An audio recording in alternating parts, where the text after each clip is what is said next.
Assalamualaikum warahmatullahi wabarakatuh. Nama saya Fitria Nurhifah, NIM 3319029. Di sini saya akan menjawab soal UTS dari Bu Izza Himawanti dalam mata kuliah Psikologi Perkembangan. Ikuti terus ya. Pertanyaan yang pertama yaitu apa saja tugas-tugas perkembangan dalam usia anak-anak, remaja, dewasa, dan lansia? Berikut jawabannya, yaitu perkembangan anak usia sekolah. Di sini anak-anak dibagi menjadi dua. Yang pertama, anak usia bayi sampai balita, dan yang kedua, anak usia sekolah.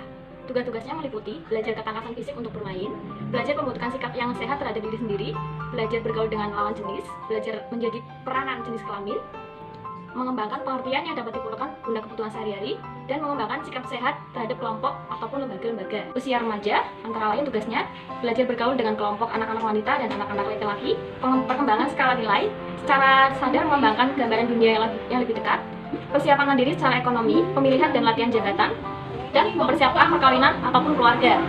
Yang selanjutnya, perkembangan masa dewasa memiliki tugas. Yang pertama, mulai bekerja, memilih pasangan hidup, belajar hidup dengan suami ataupun istri, mulai membentuk keluarga, mengasuh anak, mengelola dan mengemudikan rumah tangga, menerima dan mengambil tanggung jawab sebagai warga negara, serta menemukan kelompok sosial yang menyenangkan. Nah, selanjutnya tahap perkembangan masa lansia. Yang pertama ada perkembangan fisik, yang kedua ada perkembangan kognitif atau intelektual. Yang untuk pertanyaan yang kedua yaitu menurut kalian apa saja ciri khas pada masing-masing tahap perkembangan tersebut? Nah, di sini saya akan menjawab ciri khas pada masing-masing tahap perkembangan adalah yang pertama masa kanak-kanak, yaitu ciri khasnya meliputi konformitas pada teman sebaya, perkembangan fisik, motorik ataupun perolehan keterampilan, mulai suka bermain secara kelompok. Yang kedua, ciri khas pada masa remaja. Yang pertama, mengalami perubahan fisik. Yang kedua, mulai berminatnya sosialisasi. Yang ketiga, mengalami perkembangan kognitif. Selanjutnya yaitu perkembangan pada usia dewasa. Yang pertama, berkembangnya usia produktif. Yang kedua, berkembangnya pengetahuan. Yang ketiga, perkembangan bermasalah ataupun masalahnya kan berkembang ya, dari mulai yang belum rumit sampai ke yang rumit lagi. Yang keempat, perkembangan ketangguhan sosial.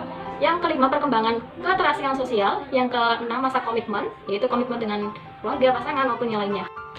Dan yang terakhir, untuk masa lansia, ciri khasnya yaitu meliputi yang pertama, keadaan fisik yang lemah dan tak berdaya, sehingga harus tergantung pada orang lain, misalnya anaknya ataupun istrinya kalau masih hidup. Yang kedua, status ekonominya sangat terancam, sehingga harus melakukan berbagai perubahan besar dalam pola hidupnya. Yang ketiga, menentukan kondisi hidup yang sesuai dengan perubahan status ekonomi dan kondisi fisik. Yang keempat, mencari teman baru sebagai pengganti pasangan yang telah tiada ataupun pergi jauh misalnya ya, ataupun sudah cerai misalkan, baik anaknya maupun siapanya lah. Yang terakhir, mengembangkan kegiatan baru untuk mengisi waktu luang yang semakin bertambah. Nah, sekian jawaban dari saya mengenai soal UTS dari Bu Izza Himawanti. Saya akan tambahkan sedikit mengenai tugas perkembangan dari usia anak-anak, remaja, dewasa, dan lansia. Apabila tugas dari masing-masing masa tersebut tidak terlampaui ataupun tidak terpenuhi, maka akan terhambat ataupun susah dalam perkembangan selanjutnya. Contoh, dalam masa anak-anak tidak terlampaui beberapa perkembangan, maka masa selanjutnya akan mengalami kelemahan ataupun kekurangan dalam masa perkembangan secara psikologisnya. Baik, terima kasih. Sekian dari saya. Kurang lebihnya mohon maaf. Wassalamualaikum warahmatullahi wabarakatuh. Jangan lupa like dan subscribe ya.